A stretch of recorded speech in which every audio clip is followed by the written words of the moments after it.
Hey there, this is Professor Reidinger Dotterman. I am going to show you in this tutorial just the document style for APA format, and we're going to do this in pieces, and all we're doing in this tutorial is talking about document style.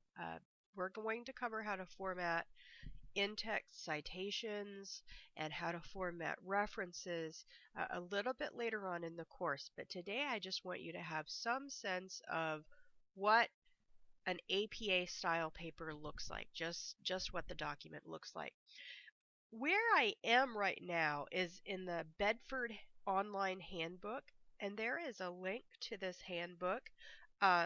If you look under the Writing Resources tab, you'll see a link in our course to this handbook. It's a wonderful resource. It's free.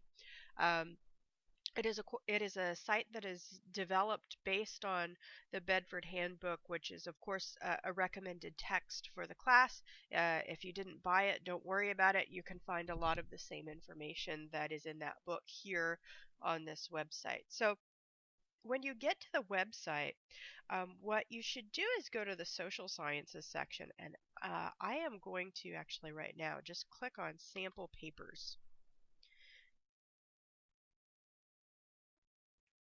Okay, so here we are, and we are on the first page of the paper. Let me see if I shrink this just a little bit. Okay, there. Um, what you're going to see on the very first page is that APA format, first of all, if you're used to writing in MLA format, it looks different, beginning with the fact that there's a title page. So on the title page, you have this thing called a running head. Um, the running head is a heading that's going to go throughout the entire paper. It looks just a little bit different on the title page than it does in the rest of the essay. But here on the title page, you have the words running head, colon, and the running head.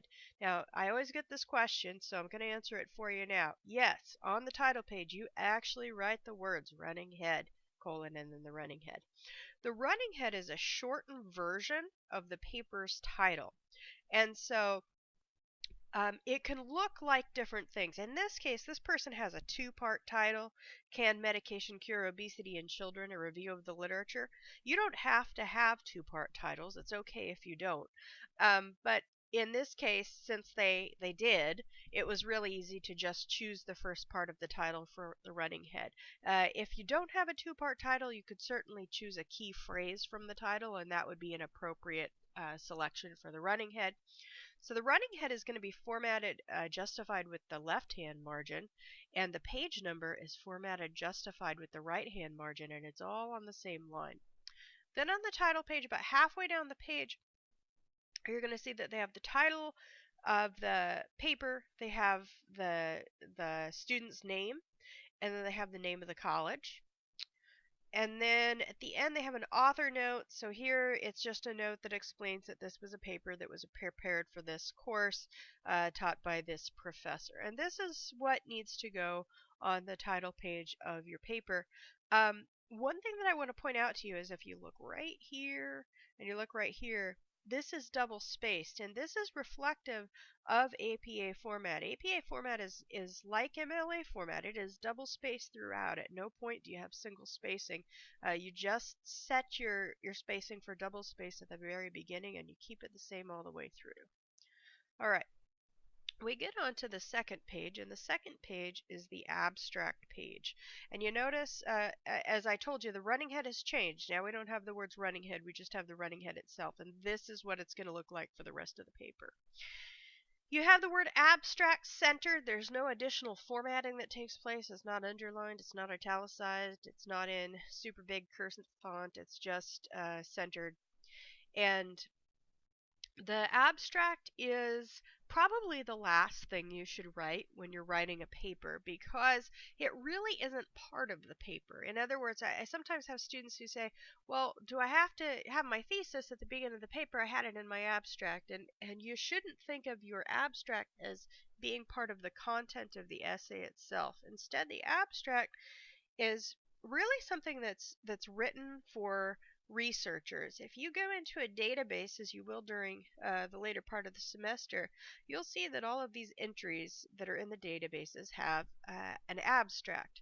And what the abstract is used for is it's used for somebody who's doing research and they're going through a lot of material and they want to find out before they commit to reading an entire work what the work is talking about, what the main topic is, what it covers, and they're deciding whether or not it's something that's worth their time to read in its entirety. And you should think of your abstract in the same way. So your abstract, uh, especially for the first two papers, which are fairly short, may only be a few sentences. This particular abstract you see in front of you, you notice that it's about a paragraph long, and it is an abstract that is written for a paper that is roughly the length of your final research paper. So this isn't a long document, but what it does is it just describes the basically the topic of the paper that it is a part of. It will usually offer the central argument of the paper or a brief summary of the central argument, and might discuss the major areas that are that are part of the scope of the paper. All right. When we get to page 3, this is really the first page of your paper, and I want to be clear on this now. When I say that you have a 3 to 4 page paper due, I am never including the title page, the abstract page, and the references page in that page limit. And I think the answer for that is pretty obvious. If I tell you you have to write a 3-page paper and 3 of those pages are a title page, an abstract page, and a references page, this would be the easiest course you ever took. But alas, it is not. So if I say a 3 to 4 page paper, that 3 to 4 pages refers to the body of the essay itself. And that will be true when you write the research paper. The research paper is 8 to 10 pages, and that means that you will have 11 to 13 pages in your final paper, because you will have a title page, an abstract page, and a references list. So here we are on essentially the first page of the essay. The running head has continued. On the first page only, the title of the essay is centered at the top, and then we get into the body of the essay. You notice that this probably looks very familiar to you. You have indentation to set off the beginning of a paragraph. Otherwise, the paragraphs are justified with the left-hand margin. It's double spaced throughout. There's no additional spacing in between paragraphs. So when you get to a new paragraph, you simply indent to demonstrate you're beginning a new paragraph and move right back out to the left-hand margins. You don't return twice. You don't have 4 spaces in between paragraphs. This particular thing here, this numbered list, is not part of APA format per se. This is a stylistic choice that this particular writer has decided to make in order to set up her thesis for the paper, but it is not. It's not part of APA format. So don't feel like now that you're writing APA format papers that you suddenly have to have thesis statements that are formatted as numbered lists. You don't. This is just this particular student's approach. When you get down here, you have a footnote, and I want to be clear on what this is. If you're used to writing in, say, Chicago style, you might be familiar with footnotes as a kind of citation. You don't have that in APA format. In APA format, you use parenthetical citations.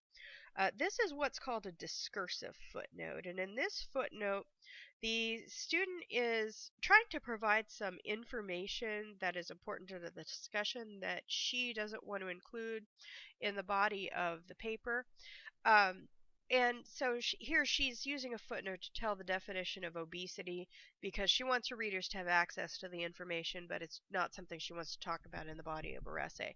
I don't see students using a lot of discursive footnotes in their papers, but I did want you to be aware, since there's one here, that that's what's going on, that it's not because you use this for citation.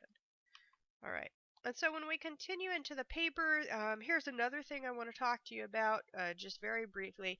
You see that this paper makes use of headings. I don't recommend that you use headings for the first 2 papers for this class.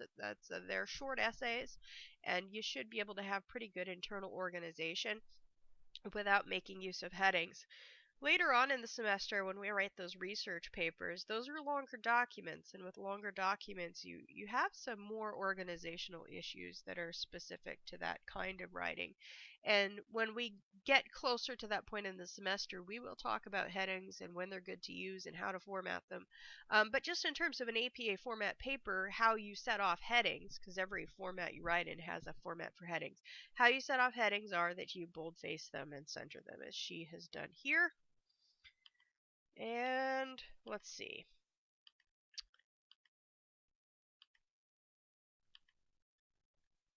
All right. One other thing I want to show you in the body of the paper itself is the use of a block format quotation. Now, different styles have different rules for when you use a block format quotation, and indeed they have different rules about how block format quotation looks. Excuse me.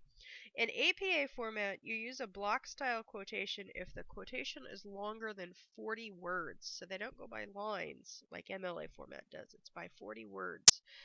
So if it's longer than 40 words, you indent it by 5 spaces throughout, as they've done here, or tab in, essentially. And they don't put quotation marks around it. If you're using a block style quotation, you don't set off the quotation with quotation marks. You just simply set it off by indenting it, putting it in block format. It remains double spaced. You don't single space it. You don't indent on both sides, just double spaced, indented on the left hand margin. Parenthetical citation goes here at the end.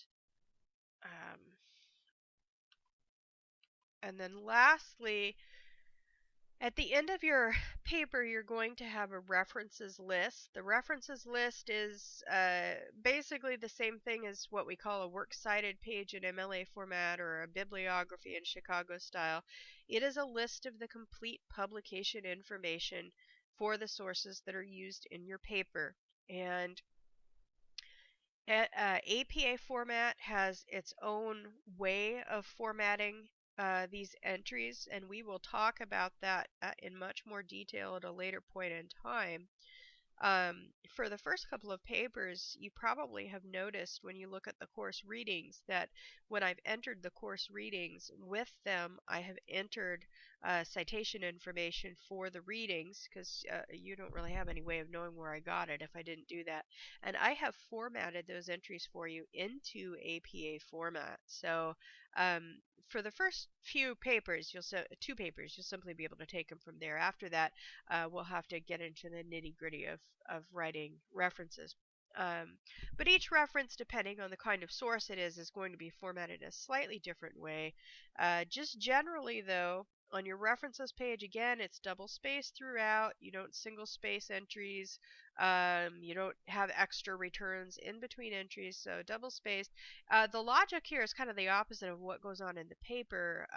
Here, to begin the citation entry, you are justified with the left-hand margin, and then each additional line of the entry is you tab in, and then you come back out to the margin to show that you're moving on to the next entry. It is alphabetized by the author's last name, unless of course there isn't an author, and then you're alphabetizing by the shortest part of the title. And we'll talk about how to do that when we get into other kinds of sources. Um, it's called a references page. Again, it's set off with just the word references. And that is it. That is what the APA format paper looks like. So just to emphasize, it's double spaced. You want to make sure that you get your headings in there. You want to make sure that you have your title page and your abstract page because that's part of how the APA paper looks. But that is it. That is the I guess the story on APA style.